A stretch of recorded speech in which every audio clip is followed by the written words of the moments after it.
আমাদের হামিদ কাজীপাড়া শুধু একটি এলাকা নয়, এটি মানবিকতার এক উজ্জ্বল দৃষ্টান্ত।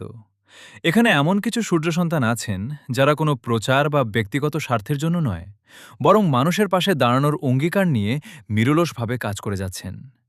এলাকার যে কোনো বিপদ আপদ, প্রাকৃতিক দুর্যোগ, অসুস্থতা কিংবা অসহায় মানুষের প্রয়োজনে তারা নিজেদের সামর্থ্য অনুযায়ী নিজস্ব অর্থায়নে সাহায্যের হাত বাড়িয়ে দেন। কারো ঘরে খাবার না থাকলে তারা খাবার পৌঁছে দেন, কারো চিকিৎসার প্রয়োজন হলে সহযোগিতার ব্যবস্থা করেন, আবার কোনো পরিবার সংকটে পড়লে নীরবে তাদের পাশে দাঁড়ান। তাদের এই মহৎ কাজের পেছনে নেই কোনো প্রচারের লোভ বা স্বীকৃতির প্রত্যাশা। মানুষের মুখে হাসি ফোটানোই তাদের সবচেয়ে বড় প্রাপ্তি। এমন মানবিক মানুষদের কারণেই আমাদের হামিদ কাজীপাড়া আজ গর্ব করতে পারে। আমরা আন্তরিকভাবে সালাম ও কৃতজ্ঞতা জানাই এই সকল মানবিক ভাইদের।